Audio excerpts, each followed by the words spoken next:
First tonight, more harsh criticism about the 911 calls made during the school shooting. It comes as President Biden will address the nation tonight after a string of recent mass shootings, including Uvalde. The president says in his remarks he will call on Congress to pass laws to fight gun violence. His speech is expected to start at 6:30. Meanwhile, funeral services continue today in Uvalde. These children, Marta Mathis, Ileana Torres, and Nevaeh Bravo, were all laid to rest. And 3 rosary prayer services are happening tonight for Jackie Casares, Hila Silguero, and Jace Lunuevanos. We have live team coverage beginning with Matt Doherty, he's in Uvalde, and a claim from a Texas senator who represents that town about the 911 calls made that day. What did he say, Matt? Well, Gutierrez says those 911 calls made from the school went to Uvalde police. The state authority does not know who Uvalde police was communicating the 911 calls to.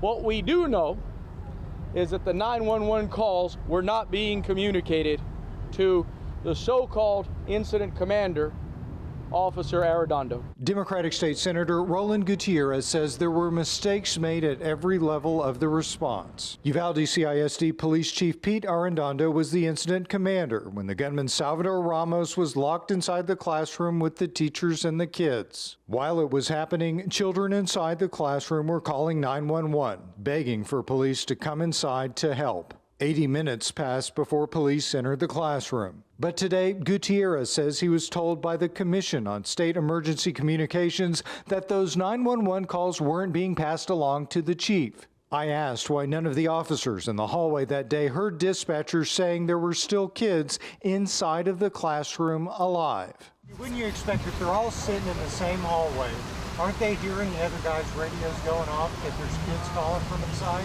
Wouldn't that make sense to you? That is absolutely my expectation. That is absolutely my expectation. And what we've done here today will leave more unanswered questions. And I am just as befuddled as you are.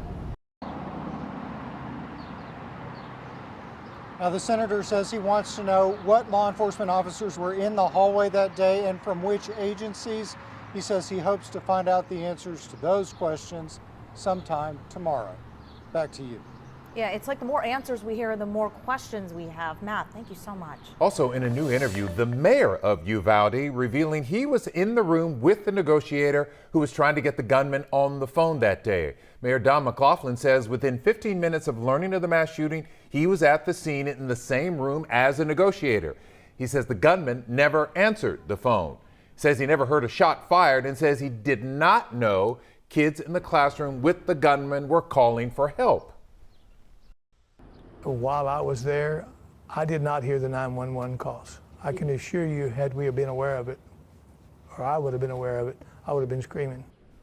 The mayor says he isn't getting briefings from DPS, and he's learning about new developments on the case, just like everybody else on the news. Governor Greg Abbott is directing the head of the Texas School Safety Center to immediately start conducting what he calls comprehensive school safety reviews. That includes working with the TEA to do in-person, unannounced, random intruder detection audits.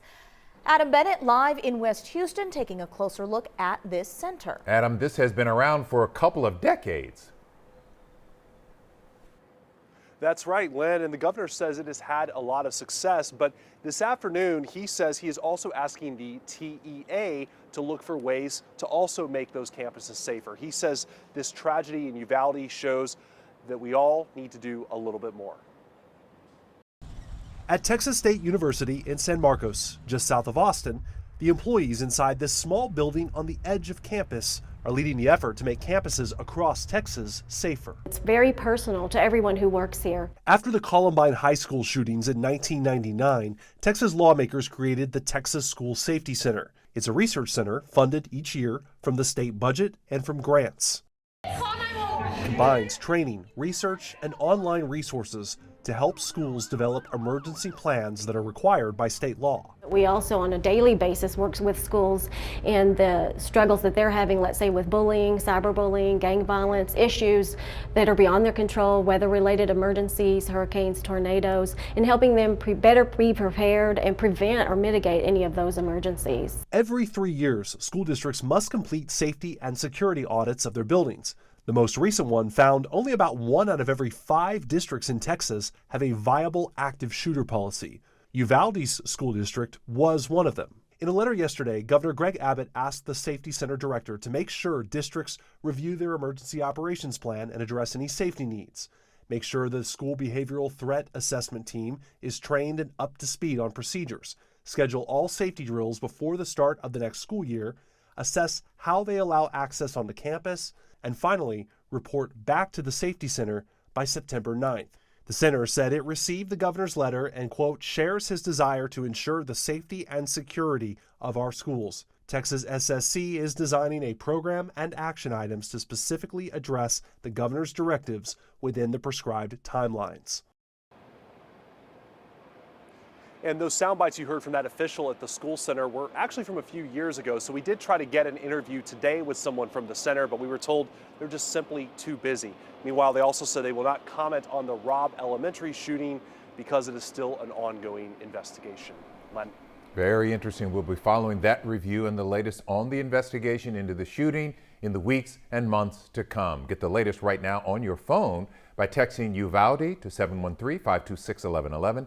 And coming up on KHOU 11 News at 6 o'clock, our Brandy Smith also in Uvalde tonight with a story of hope and healing.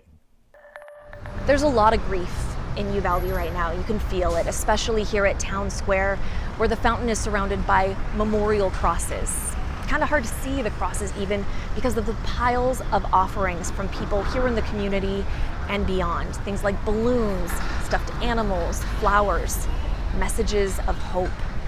And as Uvalde grapples with how to heal after what happened here, there are a lot of different organizations trying to help, including those that are bringing therapy, comfort, and crisis response dogs. Any dog owner is going to tell you that the relationship between a dog and human is just so special, and they can unlock emotions.